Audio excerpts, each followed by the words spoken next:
তোকে ছেড়ে কোথাও যাবো না, আমি আছি তোমার সাথে। আপনার বোনকে আমাদের খুব পছন্দ হয়েছে। আপনার ভাইকে আমাদের এখনো পছন্দ হয়নি।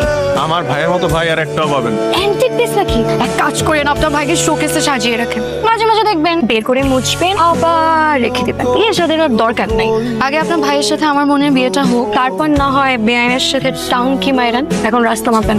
ভাবমারা মেয়েদের আমার না খুব পছন্দ, কারণ বাধ্য হরিণী শিকারের চাইতে অবাধ্য হরিণী শিকারের মজাই আলাদা। কে বললো আমি হরিণী? আমি তো পাখিনি। কয়েকদিন আগে কি তোমার বোনকে কেউ দেখতে এসেছিল? হ্যাঁ, আপনি কিভাবে জানেন? ওই ছেলে যে ছোট ভাই আহান, ও কিন্তু আমার বয়ফ্রেন্ড। ওর কাছ থেকে দূরে থাক। আর তোমার বোনের বিয়েতে ইনভাইট করতে ভুলো না কিন্তু। শুধু আপনাকে ইনভাইট করবো না, সাথে আপুর বয়ফ্রেন্ড আহান ভাইয়াকে ইনভাইট করবো। মনে হইতেছিল যে তুই ওর বয়ফ্রেন্ডকে চুরি করে নিয়ে যাবি। করলে করতে হবে। মনে হচ্ছে তোমার বিয়ে, তোমাকে অনেক অনেক বিউটিফুল লাগে। Stop flirting. বয়স হচ্ছে কেন এত মিথ্যা বলে বুঝি না। কিসের মিথ্যা? তুমি আমার দেখা সবচেয়ে সুন্দরী মেয়ে। বুঝছি আপনার একটাতে হয় না, আরো 2-3টা দরকার। No problem, but not me. তুমি তুমি এখানে কি করো? ভেতরে যাও। কি মনে করে আসছেন মিস্টার বেআই? আমার একটা বন্ধুর বাসা এখানে, বুঝছো? ওর সাথে দেখা করতে আসছিলাম, তাই ভাবলাম যে একটু আন্টির সাথে দেখা করে যাই। বসেন তাহলে। আমি এখানে একা বসে থাকবো? একে তো বসে থাকবেন। বের হবা? মাত্রই তো আসলাম। তোমাদের এখানে তো নারকেল বাগান আছে না? চলো না যাই। No way. আমি বিকালে ওখানে তোমার জন্য অপেক্ষা করবো, তুমি আসবা। তার মতো আমি অপেক্ষা করব মানে করব। করেন। আমি জানতাম তুমি আসবা। দেখেন, কাজটা কিন্তু আপনি একদম ঠিক করছেন না। আপনার না গার্লফ্রেন্ড আছে। গার্লফ্রেন্ড? এখন তো মনে হচ্ছে আপনার ক্যারেক্টারের প্রবলেম। কি বলতেছো তুমি এগুলো? আমার ক্যারেক্টারের প্রবলেম? আমার গার্লফ্রেন্ড আছে। ঈশিতা আপু আপনার গার্লফ্রেন্ড না? ও আচ্ছা, এই কারণে তুমি কয়দিন যাবত ঈশিতা ঈশিতা করতেছো? আরে বাবা, ঈশিতা আমার ফ্রেন্ড। ঈশিতা আমার ফ্রেন্ড। তুমি আমাকে বিশ্বাস করতেছো না? প্রমাণ দিচ্ছি, দাঁড়াও। 10 বছর বয়স থেকে আমরা বন্ধু। আচ্ছা, মানে এর থেকে তো বেশি কিছু নাই, মানে just asking, is it okay? We are just friends. হঠাৎ এই ধরনের কথা? এমনি জাস্ট রিচেকিং। দুধ কা দুধ, পানি কা পানি। আরে বাবা, she is just my friend, nothing else. চলো না একটু দিকে গিয়ে বসি।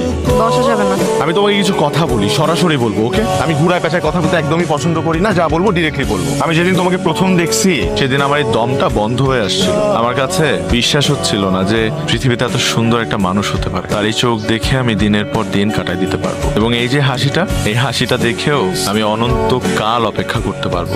I am impressed. এটা এখনো যেতে হবে, বুঝছেন? পরে কথা হবে। আচ্ছা শুনো শুনো শুনো, this is for you.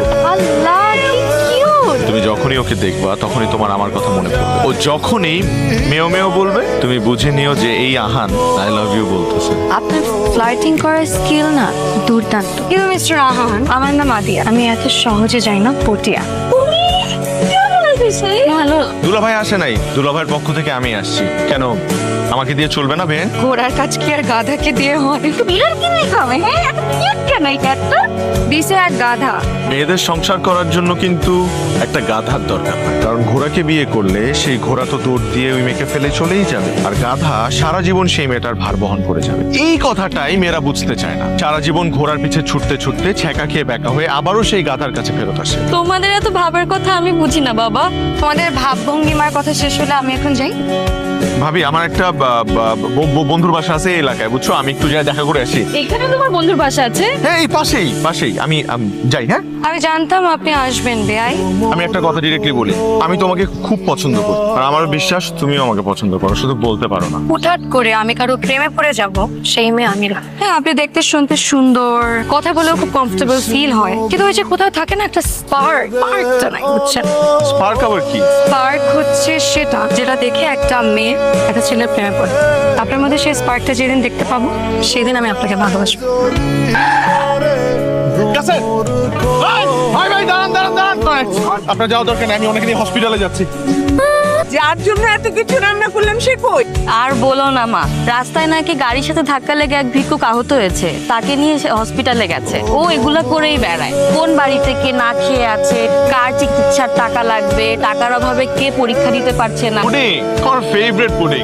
Thank you so much ভাবি, মনে রাখার জন্য। আমাকে থ্যাংক ইউ না দিয়ে আদিয়াকে থ্যাংক ইউ দাও, কারণ তোমার পুডিং পছন্দ এটা জানার পরে আদিয়া নিজেই বানিয়েছে। তোমরা খাও, আমি ভিতর থেকে আসছি। কেমন হয়েছে?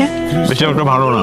আরে যাও না, না, খারাপ জিনিস খাওয়ার দরকার নাই। আমি দুষ্টামি করছি। ভালো হয়েছে, দাও তো। হুট করে আমার পছন্দের খাবার রান্না করলা যায়। একটা মানুষ আমার পিছনে লাট্টুর মতন ঘুরতেছে, তাই ভাবলাম করুণা করে হলেও তাকে ভালো মন্দ কিছু খাওয়ানো উচিত, এই আর কি।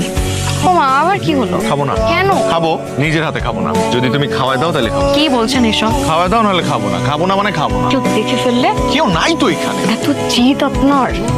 এই যে তোমার চা। আরে ভাই টাকা চলে আসবে ভাই। হ্যালো, আপু কেমন আছো? এই তো ভালো আছি, তোরা কেমন আছিস?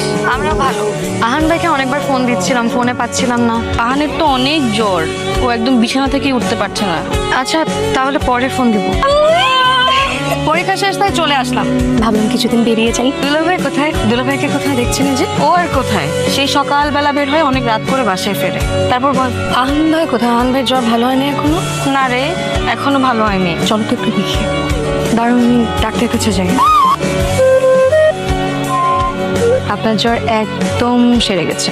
আমার ডিউটি শেষ, এবার আমি আসি। কি করছেন? হাত ছাড়েন। এত যত্ন, এত মায়া কিসের জন্য? আজকে তুমি আমাকে ভালোবাসো না? তুমি আমাকে ভালোবাসলে তুমি বলো না কেন? সব কথা কি বলে দিতে হয়? কিছু কথা বুঝিয়ে নিতে হয়। আমি বুঝতে পারবো না, আমি তোমার মুখেই শুনতে চাই। তুমি বলো তুমি আমাকে ভালোবাসো। আমি না কখনো কারোর সাথে প্রেম করি নাই, প্রেম করার ইচ্ছেও হয়নি, কিন্তু আপনার সাথে পরিচয় হবার পর আপনার পাগলামি আমার না অনেক ভালো লাগতে শুরু করে। আমি তোমাকে ভালোবাসি। আমিও তোমাকে ভালো